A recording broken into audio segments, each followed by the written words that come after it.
30 pièces d'argent, c'était le prix.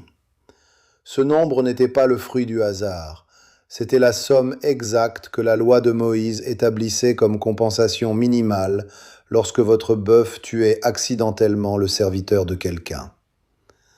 La catégorie de vie humaine la plus basse que la loi reconnaissait. Les prêtres du temple l'ont délibérément choisi, une déclaration théologique déguisée en transaction. Et je suis sorti de cette réunion avec ces pièces dans la main, pensant que j'avais pris une décision. Je n'avais pas encore compris que la décision avait déjà été prise à mon sujet. Avant d'aller plus loin, la voix que vous entendez est une reconstitution dramatique construite sur les Écritures, l'archéologie et l'histoire documentée, assistée par l'intelligence artificielle et révisée pour son exactitude théologique. Les mots ne figurent dans aucun évangile. Le poids qui les sous-tend, si. Si vous avez déjà géré quelque chose de sacré sans le laisser vous toucher, j'ai besoin que vous me le disiez dans les commentaires. Car c'est exactement de cela qu'il s'agit. La dernière chose que j'ai touchée, c'est son visage. Pas une arme, pas un sac de pièces. Son visage, avec mes mains, puis avec mes lèvres. De la façon dont je l'avais salué 100 fois auparavant. De la façon dont on salue quelqu'un après une longue route quand on est sincèrement heureux de le voir. Sauf que cette fois, les soldats étaient derrière moi. Il faisait nuit. Le jardin de Gethsémané sentait l'huile d'olive, la terre retournée et la pierre froide. Cette froideur spécifique qui précède l'aube, quand même les insectes se sont tus. Des torches éclairant par en bas, ce qui n'est pas la façon de porter la lumière quand on cherche un ami. Une foule d'hommes avec des épées et des bâtons, envoyés par les principaux sacrificateurs et les anciens du peuple. J'ai marché devant eux. C'était l'arrangement. Je m'approcherai le premier, je le saluerai, et celui que j'embrasserai, ce serait l'homme. Comme s'il ne pouvait pas le reconnaître, comme s'il ne l'avait pas regardé enseigner dans les cours du temple pendant des jours, devant des centaines de personnes. Le signal n'était pas pour eux. Je le comprends maintenant. Le signal était pour moi. Cela m'a forcé à poser les mains sur lui, à rendre la transaction physique, à fermer toutes les portes que j'avais laissées ouvertes. Il m'a vu traverser le jardin. Il m'a laissé approcher. J'ai dit « Rabbi » et je l'ai embrassé. Et il a dit « Mon ami, fais ce que tu es venu faire. » Ami. Il m'a appelé ami au moment où je le livrais à des hommes armés.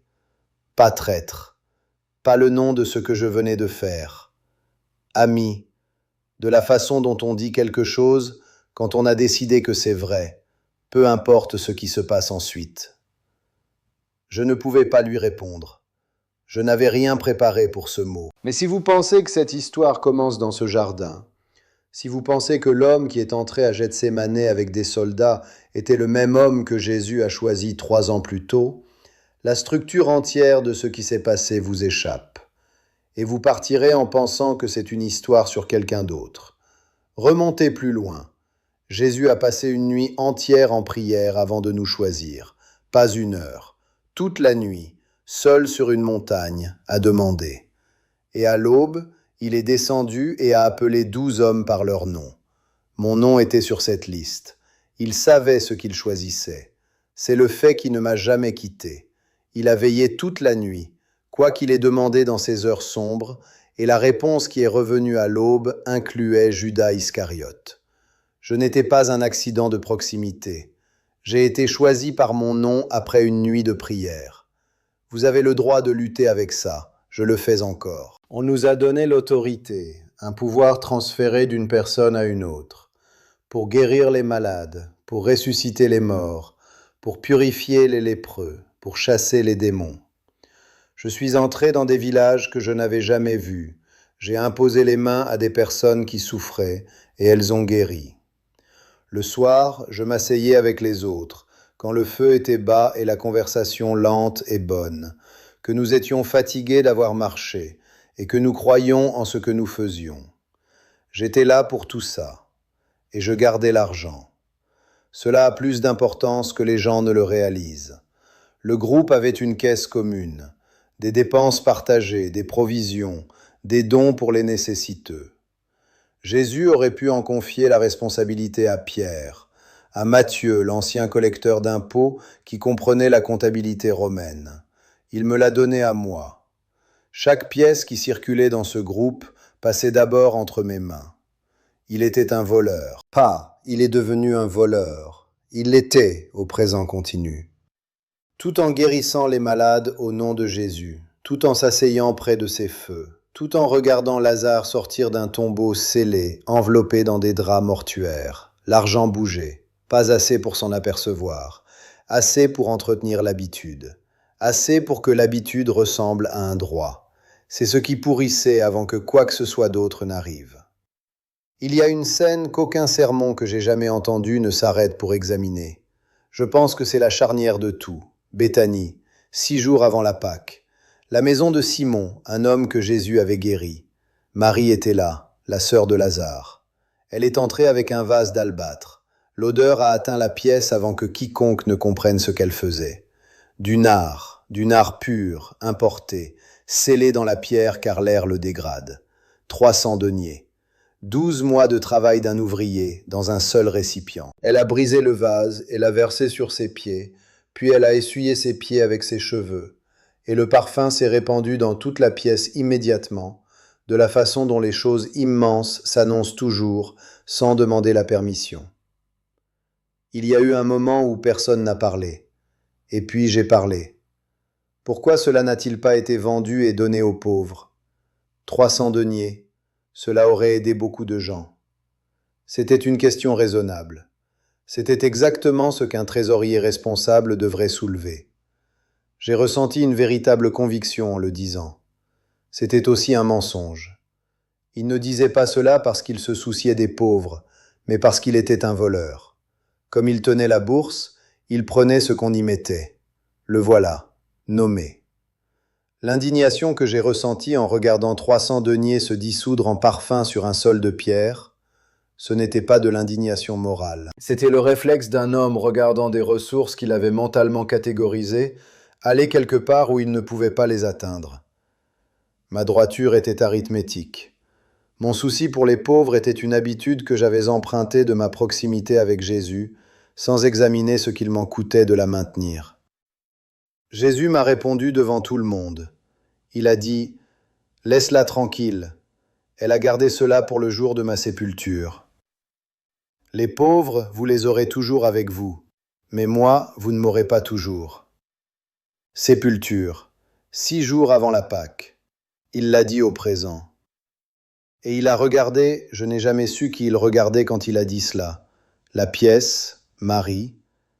Mais j'étais là avec la question toujours en l'air et le mot sépulture s'est posé. Et quelque chose dans la phrase a semblé dirigé vers l'intérieur plutôt que vers l'extérieur. Je me suis posé la question pendant plus longtemps que je ne peux le mesurer. Savait-il ? Lors de ce dîner à Béthanie, avec le nard encore lourd dans l'air et le vase brisé sur le sol, savait-il déjà ce qui se formait en moi ? Je ne sais pas. Mais je l'ai entendu. Et quelque chose s'est fermé en moi après Béthanie. Une porte que je n'avais pas consciemment reconnue comme une porte. La façon dont le ciel change avant une tempête et dont vous ne le remarquez que lorsqu'il a déjà changé de couleur. En l'espace de quelques jours, je suis allé voir les principaux sacrificateurs. Je leur ai demandé ce qu'ils me donneraient pour le livrer. Ils m'ont compté 30 pièces d'argent. Et maintenant, j'ai besoin que vous compreniez ce qu'étaient réellement 30 pièces d'argent. Car si vous pensez qu'il s'agissait d'une somme importante, si vous imaginez quelque chose qui commence même à justifier le poids de ce que j'ai fait, vous vous trompez complètement de chiffre. Et le chiffre est la partie qui change tout.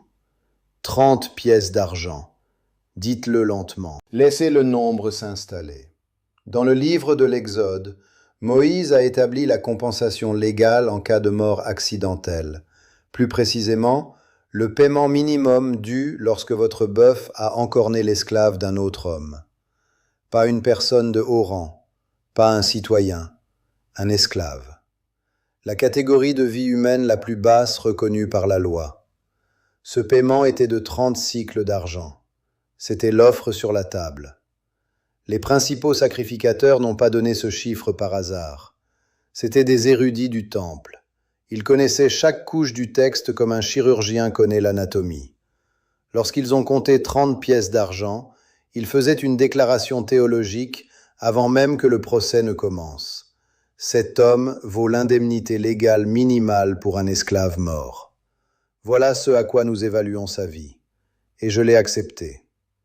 Mais il y a une autre couche concernant les pièces elles-mêmes, dont presque personne ne parle. Les 30 pièces n'étaient pas de la monnaie romaine courante. C'étaient des cycles de tir, frappés à tir, la plus haute teneur en argent en circulation, la seule dénomination que le trésor du temple acceptait pour les paiements religieux. Chaque adorateur arrivant à Jérusalem pour la Pâque devait échanger ses pièces romaines contre des cycles de tir aux tables des changeurs dans les parvis extérieurs. Ce sont ces tables que Jésus avait renversées des mois plus tôt, éparpillant les pièces sur le sol, chassant les marchands avec un fouet qu'il avait lui-même tressé. L'argent qu'ils ont utilisé pour acheter ma coopération était la monnaie sacrée du système qu'il avait attaqué. Et Zacharie l'avait écrit des siècles auparavant. Un berger rejeté par le troupeau, à qui on dit de fixer son prix, à qui l'on remet 30 pièces d'argent.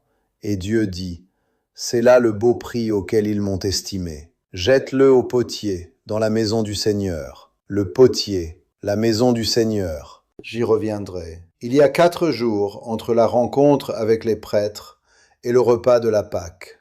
Je ne me suis pas retiré. Je n'ai pas prévenu Jésus, ce que j'aurais pu faire dans une douzaine de moments privés au cours de ces 4 jours. J'ai gardé l'information et j'ai continué à avancer vers ce que j'avais accepté de faire. Chaque heure où je ne défaisais pas l'accord rendait l'idée de le défaire plus coûteuse que de continuer. J'étais entré dans cette réunion. Me retirer m'aurait obligé à regarder directement ce que j'avais fait. Et regarder cela était la seule chose que ces 4 jours étaient structurés pour éviter. J'ai continué à avancer. Le repas de la Pâque. La pièce avait été préparée à l'avance. Jésus avait envoyé Pierre et Jean devant avec des instructions spécifiques.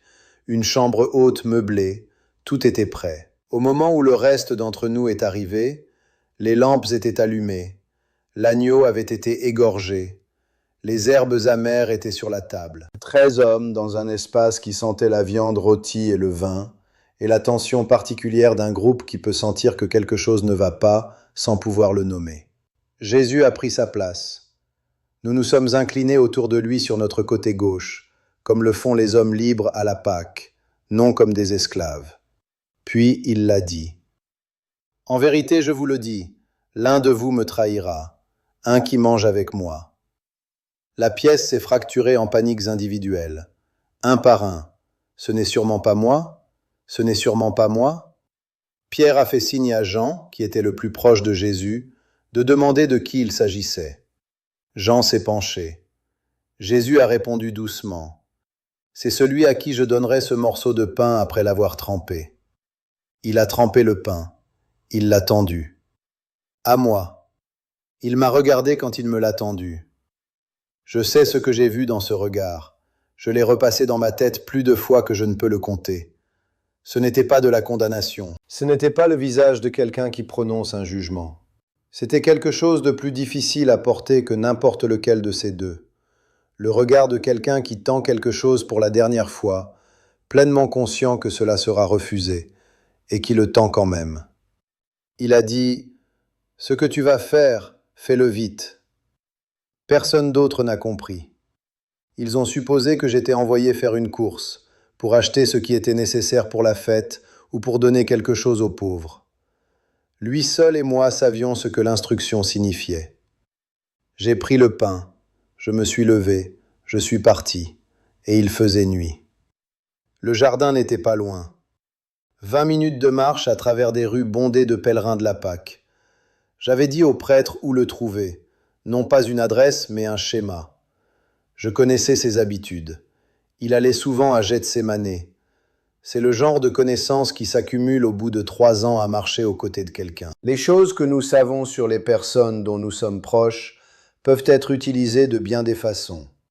Nous avons atteint le jardin. Il était là. J'ai marché vers lui. Et dans les 2 secondes entre le moment où j'ai vu son visage et celui où j'ai commencé à bouger, dans ces 2 secondes, j'ai vu quelque chose que je n'ai jamais pu traiter correctement. Il n'était pas surpris. Il ne jouait pas le calme. Il ne se préparait pas au choc. Pleinement présent, occupant ce moment, ce sol, cet air, comme si le jardin était exactement l'endroit où il avait eu l'intention d'être. Comme si tout ce qui allait se passer se déroulait selon quelque chose auquel je n'avais pas accès. Et j'ai avancé vers lui quand même. L'arrestation a été rapide. Pierre a tiré une épée et a coupé l'oreille du serviteur du grand prêtre, Malchus, le genre de nom spécifique qui ne survit que dans les récits de témoins oculaires. Jésus a touché l'oreille de l'homme et l'a guéri au moment même où il était arrêté. Ensuite, ils l'ont lié et emmené, et les disciples se sont dispersés, exactement comme Jésus l'avait dit, exactement comme Zacharie l'avait écrit sur le berger qui est frappé et les brebis qui se dispersent. Et je suis resté là, avec 30 cycles de tir. Le prix est arrivé avant l'aube. Pas le prix évident. Le prix évident est venu plus tard. Le chant, la corde, la fin enregistrée dans des détails physiques différents, mais dans la même direction. Le prix qui est arrivé avant l'aube, alors que les lampes brûlaient encore dans les pièces où se déroulait l'interrogatoire, était celui-ci. J'ai compris que je m'étais trompé sur ce que je vendais. J'avais passé 3 ans à observer cet homme. J'avais conclu, quelque part au cours de ces années, que ce qu'il faisait pouvait être géré. Que le royaume dont il parlait était un projet avec des leviers que je pouvais anticiper, que je pouvais me positionner correctement, et que le mouvement réussisse ou échoue, je l'aurais bien navigué. J'avais traité l'infini comme une ressource que j'administrais. Et dans la cour, avant l'aube, j'ai compris ce que j'avais réellement livré. Pas un chef politique, pas un faiseur de miracles qui pouvait être géré.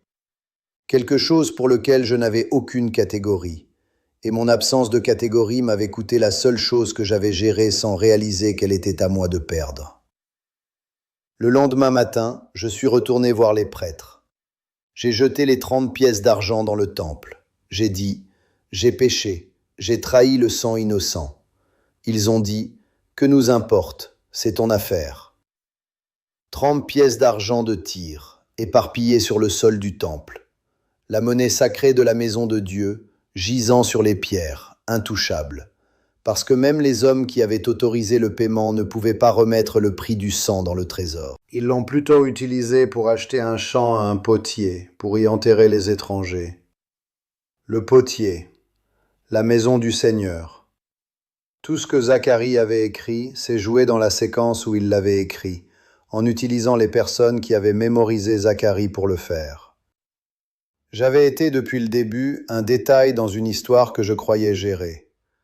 J'ai eu 2000 ans pour penser à la différence entre Pierre et moi. Pas la différence théologique, la différence simple, humaine, entre 2 hommes qui ont tous 2 échoué la même nuit et qui ont ensuite fait 2 choses différentes de leur matinée. Pierre a renié Jésus 3 fois, devant une servante et des passants, avec le feu dans le dos, allant jusqu'à jurer et maudire. Puis le coq a chanté, et Jésus s'est retourné et l'a regardé de l'autre côté de la cour, et Pierre est sorti et a pleuré amèrement. Il a pleuré, il est sorti, il bougeait encore.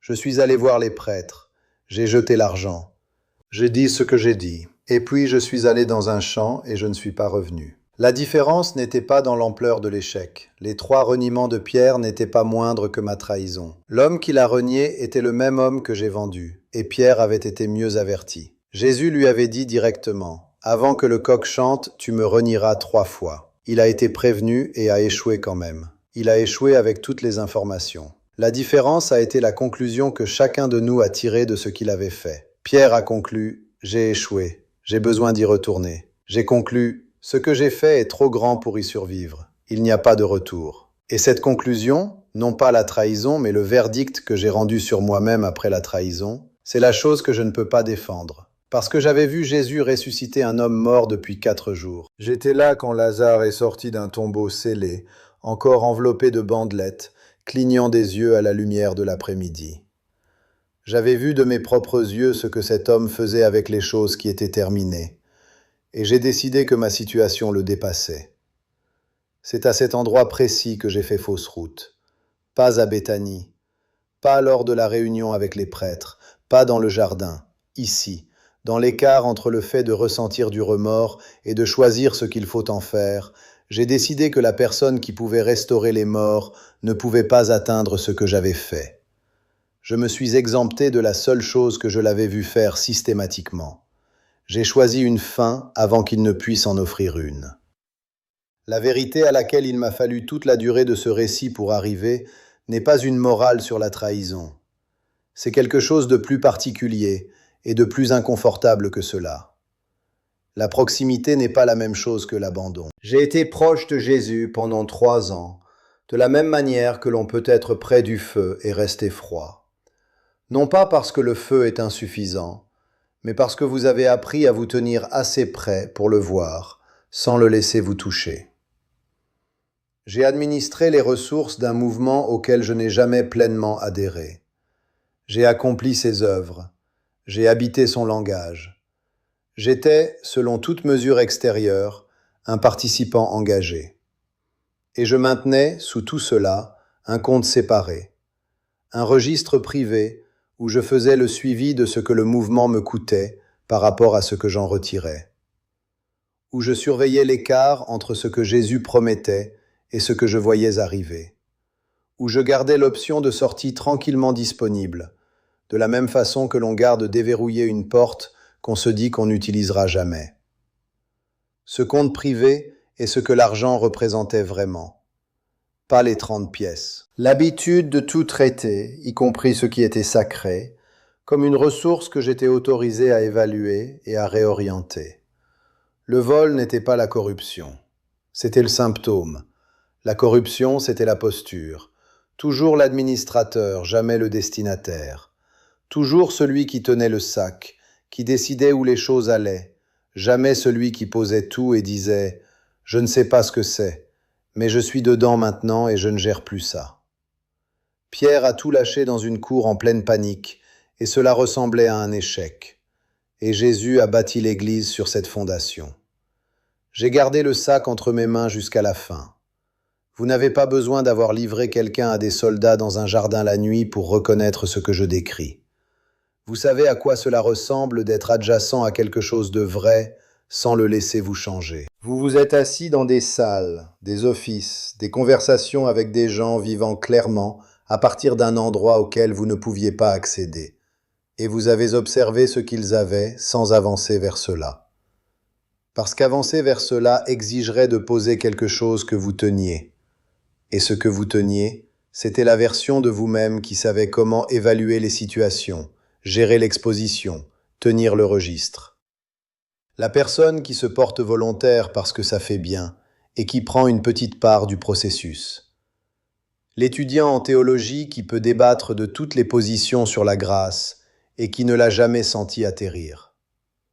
La personne en couple depuis des années qui n'a jamais été pleinement présente, qui maintient, toujours, une légère distance de gestion, observant depuis la position de quelqu'un qui pourrait sortir plutôt que de quelqu'un qui est entré.